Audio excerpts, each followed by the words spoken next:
Charlie Parker, Sonny Rollins, John Coltrane, and literally all the other jazz greats used one special technique for their soloing that really shaped their sound. You could even go as far and say that without this technique, jazz wouldn't sound the same. I'm talking about approach notes, and if you don't know yet what that means, let me introduce it to you in this video. I can assure you that using approach notes will really change the way you're soloing and give you lots of new ideas and sounds. But what are approach notes exactly? Let me show you with a C major 7 chord. As you probably know, a C major 7 chord consists of the notes C, E, G, and B. Maybe you already use chord tones like this for improvising. What you can do now is approach each of those chord tones from below and above. From below, you approach the chord tones by a half step. That means you approach C with B, E with D sharp, G with F sharp, and B with A sharp.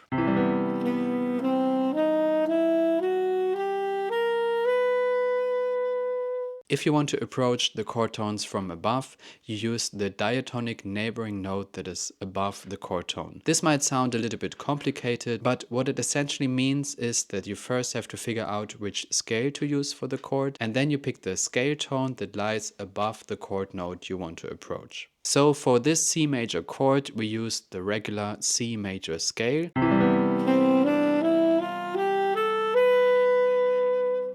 And this means that we have as upper neighboring notes for C a D, for E F, G A, and B C.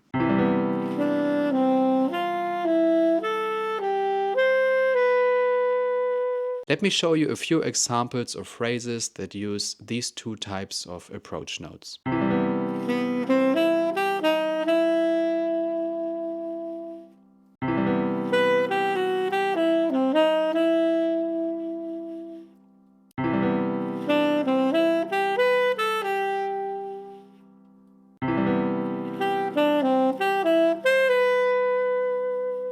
These are only two types of approach notes. There are actually many more that I will show you later. First, let's apply these approaches to a blues, and I will show you how you can incorporate approaches to your soloing. Let's take a blues in the key of G. These are all the chords with their according chord tones. First, let's write down the chromatic approaches from below for each chord tone. Now the next step is to take one chord at a time and learn all the lower approaches.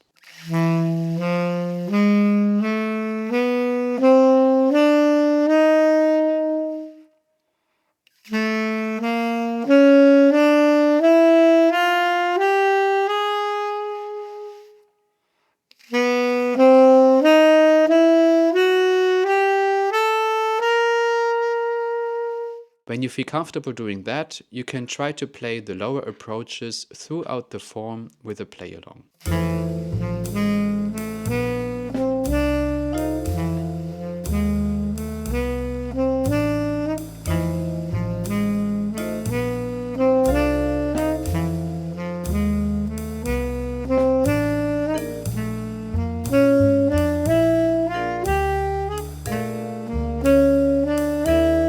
As soon as you can do this fluently, you can start improvising with the lower approaches. Now, it's better to do this also step by step. First, I would advise you to just use the chord tones and the lower approach for the first note of each chord. If that works well for you, you can add the approach for the second note of each chord. And if that works well, you can add the third and then in the end, the fourth note.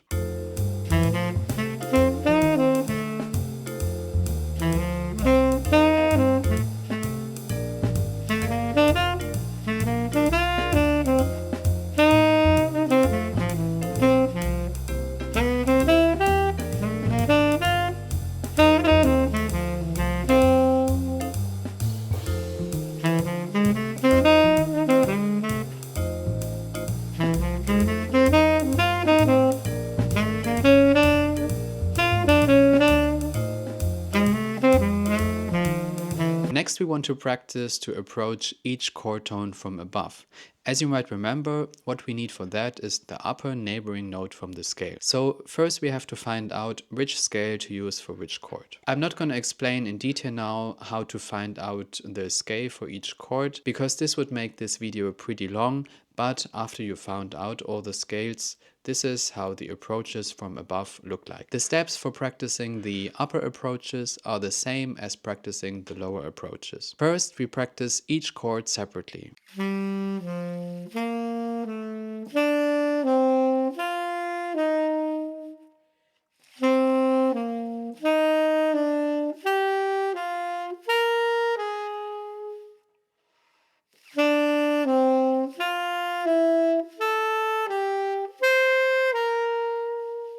Then you play the upper approaches through the form with a play along.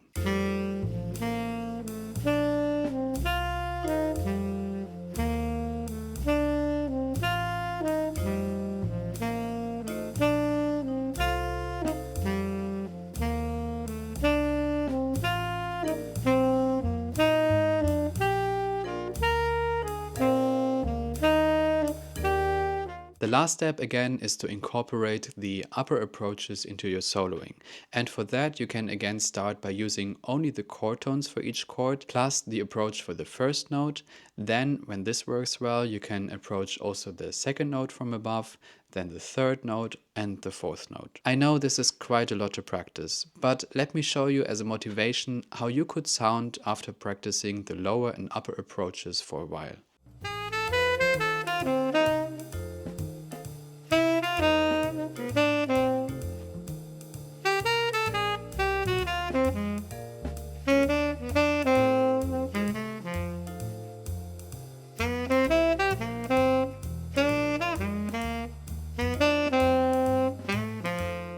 Using these approaches for your soloing adds a lot of color and really interesting sounds. And this also leads to a more authentic, real jazz sound. Before I finish this video on approach notes, let me show you a few more possibilities you have. For now, we had lower one-note approaches and upper one-note approaches. But you can also combine these approaches and play so-called enclosures, which are really essential to jazz soloing. What you can, for example, do is combine a one-note lower approach with a one-note upper approach. I'm sure you're familiar with this sound.